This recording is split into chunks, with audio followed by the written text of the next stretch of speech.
What's up everyone, my name is Derknomicon, and welcome back to one of my Skyrim character build videos. Today is another character class from older Elder Scrolls games, and today we are going to build the Archer.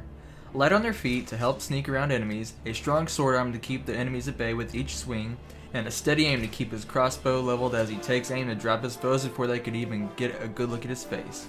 Now if you look at the description box down below, you will see navigation links to certain parts of the video for you to fast travel to for your viewing pleasure. And with the intro over, let's take a look at this build, shall we? When I was trying to decide which race I wanted to use for this build, I couldn't really stop thinking about the Wood Elf race. The Wood Elves start with 5 points into Alchemy, Pickpocket, Lockpicking, Sneak, and Light Armor, along with a whopping +10 into Archery. The last 3 skills I just mentioned, the Sneak, Light Armor, and Archery, give you a great head start to this build with the Wood Elf race. If you want to choose a different race for this build, I would love to hear about it in the comments below. Alright, now let's talk about the standing stones the character will be using in the beginning of the game and in the late game. Once you leave the cave leading away from the destruction of Helgen, make your way to the standing stones and grab the Thief Stone. The Thief Stone will help you level up the skills needed to make this build much faster. Then, after leveling for a while, you must make a choice for the late game stone for you.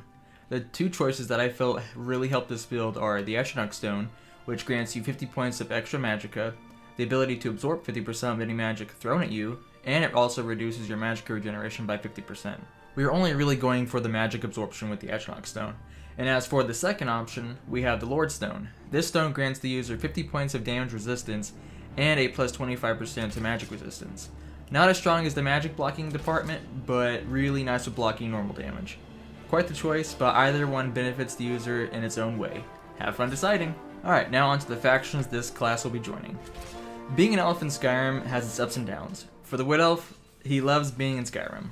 The lush forests are full of wildlife, and the Archer doesn't see himself leaving anytime soon. With the Civil War raging throughout the land and the Empire bending over and taking it from the High Elves, the Archer decides he isn't about that life. The Archer heads over to Windhelm and pledges his arms to the Stormcloaks to help break the chains of the Empire and the Aldmeri Dominion. During or even after the war is finally fought and won, the Archer still craves the heat of battle and the will to help others. Luckily, the companions are always recruiting fresh warriors. Join them and lead them to glory, but the Archer wishes to get rid of the werewolf curse after. And lastly, the Archer will hear rumors of a group of vampire hunters called the Dawn Guard.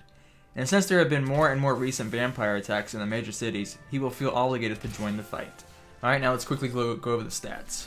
The Archer doesn't use any magic on or off the battlefield. He relies on nothing more than his weapons and body. So to keep this build alive and fighting, we will be putting 50% into health and 50% into stamina. Alright, now on to the gear. Now I'm sure if many of you have caught on, then again, I've never really specified on this, which was bad on my part, but I try my best to model these builds off of the character art from the classes that are in the Elder Scrolls Oblivion. So starting off, we have the armor. I went with a full set of light Dawn Guard armor, which allows the wearer to resist 25% of the vampiric attacks. That also includes the vampiric drain spell, and to gain this full effect, you must wear a full set, and so we're talking like the full helmet, the chorus, gauntlets, and boots. Oh, and it's the red armor, just so you know. Also from the Dawn Guard arsenal, we will have the enhanced crossbow. This badass bolt shooter ignores 50% of enemy armor. And the only way to obtain this magnificent crossbow is by helping Serene Gerard of the Dawn Guard. Next on our list of weaponry, we will have the steel sword. I know it's not as magnificent as an ebony sword or a daedric. Heck, not even as awesome as a dragon bone sword. But this character is just a simple soldier, so it uses what a simple soldier would normally use. The basics. Then we have the jewelry. While out on your adventures, you will come across many enemies and chests of plunder. So if you come across any rings or amulets that help your primary skills this build possesses, then slap those bad boys on. Alright, now with the potatoes out of the way, let's get into the meat of the build, and now I'm talking about the skills.